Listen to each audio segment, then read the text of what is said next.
सीखो सिखाओ में चलिए आपका स्वागत करते हैं। चलिए लूसेंट का ये सीरीज स्टार्ट करते हैं। हिंद यूनानी भारत के पहले शासक हुए जिनके जारी किए सिक्कों के बारे में निश्चित रूप से कहा जा सकता है कि सिक्के किन राजाओं के हैं। यानी कि अगर कोई सिक्का मिल रहा है तो उस सिक्के को ये निश्चित रूप से कह सकते हैं कि ये हिंद यूनानी का ही सिक्का है। तो सिर्फ और सिर्फ हिंद यूनानी के सिक्के को ही यह कहा जा सकता है।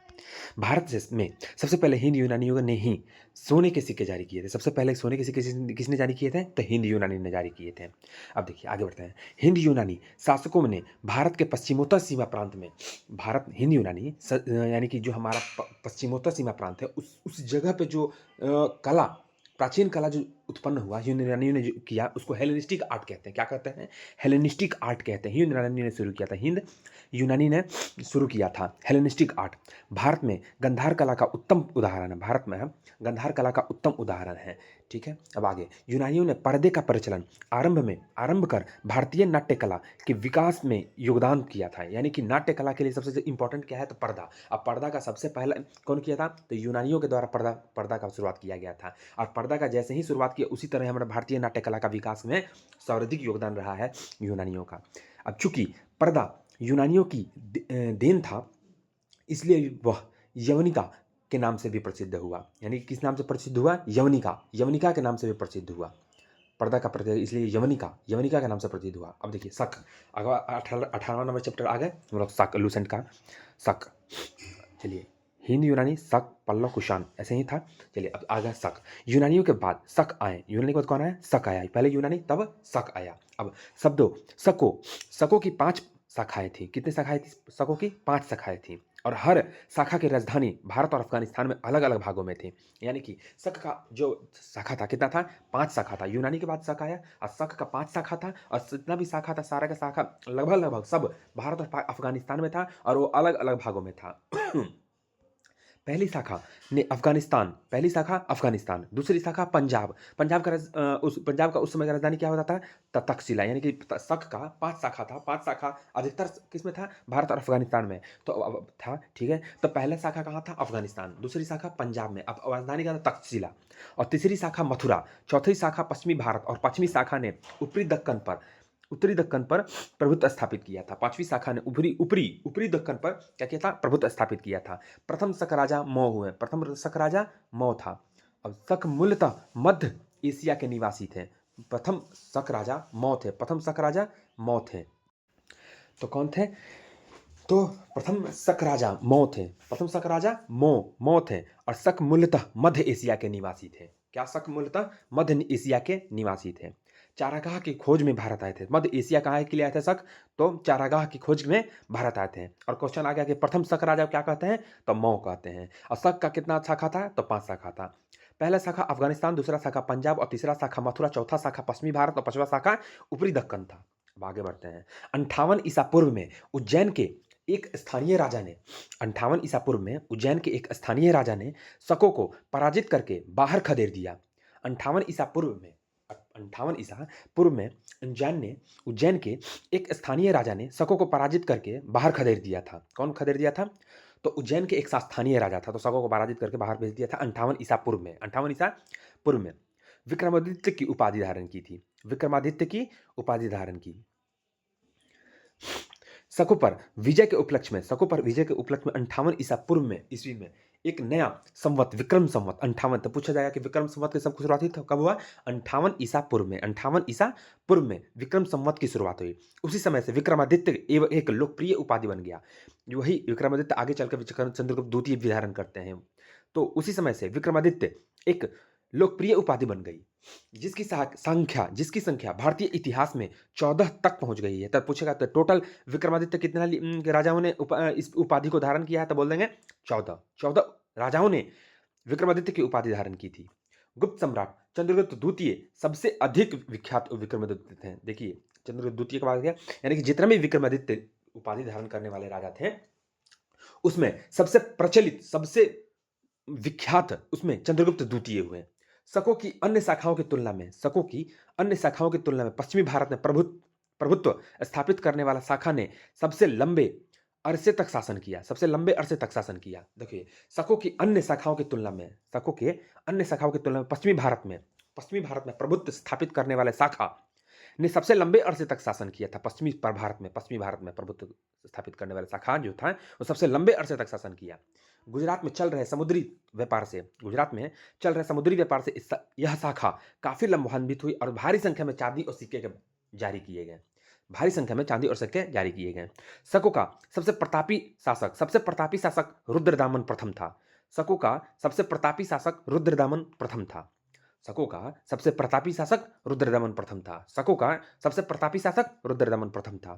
जिसका शासन 130 से 150 ईस्वी गुजरात के बड़े भाग पर था। रुद्रदमन कहाँ का था? गुजरात के बड़े भाग पर उसका हिस्सा था। मतलब शकों का सबसे प्रतापी शासक कौन था? रुद्रदमन प्रथम, जिसका शासन 130 ईस्वी से 150 ईस्वी गुजरात में बड़े भाग पर थी, जिसने काठियावाड़ की अर्ध शुष्क सुदर्शन झील मौर्य द्वारा निर्मित था। सुदर्शन झील किसने बनवाया था? तो मौर्य वंशों के द्वारा बनाया गया था सुदर्शन झील। सबसे पहले कौन बनाया था? मौर्य वंश। लेकिन इसका जीर्णोद्धार कौन किया था सुदर्शन झील का? तो रुद्रदामन प्रथम काठियावाड़ में, गुजरात में है हमारा सुदर्शन झील, काठियावाड़ वाले क्षेत्र में है सुदर्शन झील। इसका पुनरुद्धार पूछे तो रुद्रदामन प्रथम। और सुदर्शन झील कौन से निर्मित किया था? तो मौर्य वंशों द्वारा सुदर्शन झील निर्मित किया था, मौर्य वंशों द्वारा। और सुदर्शन झील का पुनरुद्धार किया रुद्रदामन प्रथम ने किया था। रुद्रदामन संस्कृत का एक बड़ी प्रेमी था। रुद्रदामन उसने ही सबसे पहले विशुद्ध संस्कृत भाषा में लंबा अभिलेख, गिरनार अभिलेख, रुद्रदामन संस्कृत का बड़ा प्रेमी था और गिरनार अभिलेख जारी किया था। रुद्रदामन गिरनार अभिलेख जारी किया था। इसके पहले के सभी अभिलेख प्राकृत भाषा में रचित थे। लिखे था। पूछ देगा कि जो रुद्रदामन के द्वारा जो गिरनार अभिलेख था वह तो कौन सी भाषा में था? तो संस्कृत भाषा में था। और रुद्रदामन के पहले जितना भी अभिलेख लिखा गया तो सारे के सारे लगभग वो किस में थे? प्राकृत भाषा में थे। और ये पहला अभिलेख था संस्कृत में, कौन सा था? रुद्रदामन के द्वारा गिरनार अभिलेख था। भारत में शक राजा, तो शक राजा को क्या कहते हैं? मौ कहते थे। ऊपर में पढ़े थे हम लोग, शक राजा को मौ कहते थे। और भारत में शक राजा अपने को क्षत्रप कहते थे। भारत में शक राजा अपने को क्या कहते थे? क्षत्रप।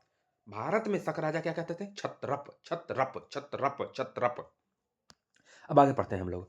पर्थियाई या पहलव। पश्चिमोत्तर भारत में शकों के आधिपत्य के बाद पर्थियाई लोगों का आधिपत्य हुआ। यानी कि पश्चिमोत्तर में, यानी कि क्या था? भारत के पश्चिमोत्तर वाले हिस्से में शकों का, यूनानी के बाद शक आए। ठीक है। अब शक के बाद, शक जो है पश्चिमोत्तर में जैसे उन लोगों का आधिपत्य कम होते चला गया, उसके बाद कौन आए? तो वो आ गए हमारे पर्थियाई लोग आ गए। तो वही लिखा हुआ लाइन कि पश्चिमोत्तर भारत में शकों के आधिपत्य के बाद पर्थियाई लोगों का आधिपत्य हुआ है। सबसे प्रसिद्ध पर्थियाई राजा कौन थे? गोंडोफर्निस थे। गोंडोफर्निस। यानी क्वेश्चन पूछेगा कि शकों के बाद कौन है? तो पर्थियाई लोग। अच्छा, पर्थियाई में राजा में सबसे प्रसिद्ध पर्थियाई राजा कौन थे? तो गोंडोफर्निस। सबसे प्रसिद्ध पर्थियाई राजा कौन थे? तो गोंडोफर्निस। इसी के शासनकाल में सेंट टॉमस ईसाई धर्म का प्रचार करने के लिए भारत आया था। कौन आया था भारत करने के लिए? इसी के समय में गोंडोफर्निस।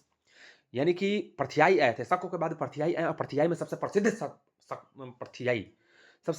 पर्थियाई राजा कौन थे? गोंडोफर्निस। और गोंडोफर्निस के शासनकाल में ही सेंट टॉमस किसके समय? गोंडोफर्निस के शासनकाल में ही सेंट टॉमस आया था। किस लिए? तो ईसाई धर्म का प्रचार करने के लिए भारत आया था। ईसाई धर्म के प्रचार करने के लिए सेंट टॉमस किसके शासनकाल में आया था? तो गोंडोफर्निस के शासनकाल में आया था। पर्थियाई लोगों का मूल स्थान ईरान में था। मूल स्थान कहाँ था? पर्थियाई लोगों का ईरान था। शक के बाद कौन आया था? तो पर्थियाई आया था। अब पर्थियाई राजा का सबसे प्रसिद्ध शासक कौन था? तो गोंडोफर्निस। और गोंडोफर्निस के शासनकाल में ही सेंट टॉमस आया था। और सेंट टॉमस भारत क्यों आया था? तो ईसाई धर्म का प्रचार करने के लिए आया था। आ जाइए चैप्टर नंबर 19 पढ़ते हैं। कुषाण वंश के बारे में पढ़ते हैं। पल्लव के बाद कुषाण आए। जो यूची एवं तोखड़ी भी कहलाते हैं। पल्लव के बाद कौन है? कुषाण। पल्लव के बाद कुषाण आए, जो यूची और तोखड़ी। यानी कि कुषाण को हम लोग यूची कहें, तोखड़ी भी कह सकते हैं। यूची तोखड़ी कुषाण भी कहलाते थे। यूची क्या था? तो एक कबीला था जो 5 कुलों में बटा हुआ था। यूची और तोखड़ी। कुषाण को यूची और तोखड़ी। यूची क्या था? तो एक कबीला था जो 5 कुलों में बटा हुआ था। उन्हीं में एक कुल के थे सब कुषाण। उन्हीं में से यानी कि 5 कुल थे, यानी कि यूची का एक कबीला था और उस कबीला में 5 कुल थे और उसी पाँचों कुलों में से एक कुल का नाम था हमारा कौन था? कुषाण था। क्या नाम था? कुषाण। यूची, तोखड़ी, कुषाण। यूची, तोखड़ी, कुषाण। और यूची जो थे एक कबीला था और उस एक कबीले में 5 कुल थे और उस 5 कुल में से एक था हमारा कुषाण। कुषाण वंश के संस्थापक कुजुल कड़फिसेस थे। कुषाण वंश के संस्थापक कुजुल कड़फिसेस। कुषाण वंश के संस्थापक कुजुल कड़फिसेस था। इस वंश का सबसे प्रतापी राजा कनिष्क था। इस वंश का सबसे प्रतापी राजा कनिष्क था। इस वंश का सबसे प्रतापी राजा कनिष्क था। इनकी राजधानी पुरुषपुर और पेशावर थी, यानी कनिष्क कुषाण कुषाण की राजधानी पुरुषपुर या पेशावर, पुरुषपुर या पेशावर। कुषाण की राजधानी पुरुषपुर या पेशावर, कुषाण की राजधानी पुरुषपुर या पेशावर, पेशावर। और कुषाण वंश का संस्थापक कौन था? कुजुल कड़फिसेस। कुषाण वंश का संस्थापक कुजुल कड़फिसेस। कुषाण वंश का संस्थापक कुजुल कड़फिसेस। और कुषाण वंश का सबसे प्रतापी राजा कौन था? कनिष्क। कुषाण का कनिष्क, कुषाण का प्रतापी राजा कनिष्क। और कुषाण की राजधानी कहाँ थी? पुरुषपुर और पेशावर, पुरुषपुर और पेशावर। कुषाणों की द्वितीय राजधानी मथुरा थी। कुषाणों की द्वितीय राजधानी मथुरा थी। कुषाणों की द्वितीय राजधानी मथुरा थी। कुषाणों की प्रथम राजधानी पुरुषपुर, दूसरी राजधानी मथुरा। पुरुषपुर, मथुरा, पुरुषपुर, मथुरा, पुरुषपुर, मथुरा, पुरुषपुर, मथुरा। कनिष्क ने 58 ईसा पूर्व में गद्दी पर बैठने के समय एक संवत की चलवाया था, शक संवत कहलाता है। 58 ईसा पूर्व में विक्रम संवत चलवाया गया था 58 ईसा पूर्व में, और ये 78 ईस्वी में गद्दी पर बैठने के पूर्व कनिष्क जो था वो शक संवत चलवाया था। कनिष्क ने 78 ईस्वी पूर्व में शक संवत चलाया था। कनिष्क ने शक संवत, कनिष्क ने शक संवत, कनिष्क ने कब चलाया था? 78 ईस्वी में। कब चलाया? 78 ईस्वी में। किसने चलाया? कनिष्क ने। शक संवत किसने चलाया? कनिष्क ने। शक संवत किस कब चलाया गया? 78 ईस्वी पूर्व में गद्दी पर बैठने के समय ही एक संवत चलवाया था कनिष्क ने, उसका नाम था शक संवत, जिसे भारत सरकार द्वारा प्रयोग में लाया जाता है। अब आगे बढ़ते हैं। बौद्ध धर्म की चौथी बौद्ध संगति कनिष्क के शासनकाल में, यानी कि बौद्ध धर्म का जो चौथा बौद्ध संगति हुआ था वो कनिष्क के शासनकाल में हुआ था, कुंडनवल कश्मीर में। कुंडनवन कश्मीर में कनिष्क के शासनकाल में चौथा हुआ था। चौथा बौद्ध संगति कब हुआ था? कनिष्क के शासनकाल में। कुंडनवल कश्मीर में प्रसिद्ध बौद्ध विद्वान वासुमित्र की अध्यक्षता में हुई थी और कनिष्क बुद्ध धर्म के महायान संप्रदाय के अनुयायी थे। बहुत बार पूछ चुका है कि कनिष्क बौद्ध धर्म के किस संप्रदाय से संबंधित है? तो महायान से संबंधित है। कनिष्क महान था, कनिष्क कुषाण में सबसे महान था, इसलिए नहीं, मतलब कि याद करने का ट्रिक है। तो यह महायान संप्रदाय का अनुयायी था। कनिष्क बौद्ध धर्म के महायान संप्रदाय का अनुयायी था। कनिष्क बौद्ध धर्म के महायान संप्रदाय का अनुयायी था। चीनी जनरल पेंचोवा ने कनिष्क को हराया था। चीनी जनरल पेंचोवा ने कनिष्क को हराया था। कनिष्क को एक हराया था, चीनी जनरल था। चीनी जनरल का नाम था पेंचोवा। पेंचोवा, पेंचोवा, चोरवा, पेंचोवा नहीं चोरवा, याद करने के लिए याद रखते हैं हम लोग। पेंचोवा, पेंचोवा ने कनिष्क को हराया। पेंचोवा ने कनिष्क को हराया। पेंचोवा ने कनिष्क को हराया। पेंचोवा ने कनिष्क को हराया। पेंचोवा ने कनिष्क को हराया। आरंभिक कुषाण शासकों में भारी संख्या में स्वर्ण मुद्राएं जारी की। आरंभिक कुषाण शासक जो थे, आरंभिक यानी कि मतलब शुरुआत के जब कनिष्क में कुषाण जब कुषाण का शुरुआत हुआ था, शुरुआत में ही उसने भारी संख्या में स्वर्ण मुद्रा जारी किए थे, जिनकी शुद्धता गुप्त काल की स्वर्ण मुद्रा से उत्कृष्ट है। गुप्त काल में भी स्वर्ण मुद्रा जारी किए गए थे और कुषाण वंश में भी गुप्त मतलब स्वर्ण सिक्के जारी किए थे, लेकिन जिसकी शुद्धता गुप्त काल की स्वर्ण मुद्राओं से उत्कृष्ट है। कुषाणों ने स्वर्ण के सर्वाधिक शुद्ध सिक्के जारी किए थे। कुषाण यानी कि सबसे ज्यादा शुद्ध सोने के सिक्के कौन जाते? कुषाण। सबसे ज्यादा शुद्ध सोने के सिक्के कुषाण। सबसे ज्यादा शुद्ध सोने के सिक्के कुषाण। कुषाणों ने उत्तरी तथा उत्तरी पश्चिमी भारत में सर्वाधिक संख्या के तांबे के सिक्के जारी किए थे। कुषाणों ने उत्तरी और उत्तरी पश्चिम, उत्तरी नॉर्थ और नॉर्थ वेस्ट, कुषाण ने नॉर्थ और नॉर्थ वेस्ट भारत में सर्वाधिक संख्या में तांबे के सिक्के जारी किए थे। कुषाणों ने सर्वाधिक संख्या में उत्तर और उत्तर पश्चिमी तांबे के सिक्के जारी किए थे। कनिष्क का राजवैद्य चरक था। चरक किसके शासनकाल में था? तो कनिष्क के शासनकाल में राजवैद्य था। कनिष्क का राजवैद्य चरक, कनिष्क का राजवैद्य चरक, कनिष्क का राजवैद्य चरक। आयुर्वेद का विख्यात विद्वान था। आयुर्वेद का विख्यात विद्वान था जिसने संस्कृत में चरक संहिता की रचना की, जिससे 8 भाग और 120 अध्याय। चरक संहिता, चरक के नाम पर ही चरक संहिता रखा गया, जिसमें कि 8 भाग और 120 अध्याय हैं। 8 भाग और 120 अध्याय हैं। यह भारतीय चिकित्सा शास्त्र का विश्वकोश कहलाता है। यह भारतीय चिकित्सा शास्त्र का विश्वकोश कहलाता है। किसको कहते हैं? चरक संहिता को। यानी कि विश्वकोश किसे कहा गया है? तो चरक संहिता को ही विश्वकोश कहा गया। भारतीय चिकित्सा शास्त्र का विश्वकोश कहा गया है। भारतीय चिकित्सा शास्त्र के विश्वकोश, भारतीय चिकित्सा शास्त्र के विश्वकोश, भारतीय चिकित्सा शास्त्र के विश्वकोश किसे कहा? चरक संहिता। चरक संहिता चरक के नाम पर रखा गया है। और चरक किसके शासनकाल में था? कनिष्क का राजवैद्य चरक था। कनिष्क का राजवैद्य चरक था। और चरक को 8 भाग 120 अध्याय, 8 भाग 120 अध्याय, चरक संहिता को 8 भाग 120 अध्याय है। महाविभास सूत्र के रचनाकार वासुमित्र हैं। महाविभास के वासुमित्र, महाविभास के वासुमित्र, महाविभास के वासुमित्र, महाविभास के वासुमित्र, महाविभास के वासुमित्र, महाविभास के वासुमित्र थे। इसे ही बुद्ध धर्म का विश्वकोश कहा जाता है। इसे ही बुद्ध धर्म का विश्वकोश कहा जाता है। बुद्ध धर्म का विश्वकोश किसको कहा जाता है? तो महाविभास को। महाविभास जो था वो उसका रचनाकार वासुमित्र थे। महाविभास का विश्वकोश कहा जाता है। तो बुद्ध धर्म का विश्वकोश महाविभास को। कनिष्क के राजकवि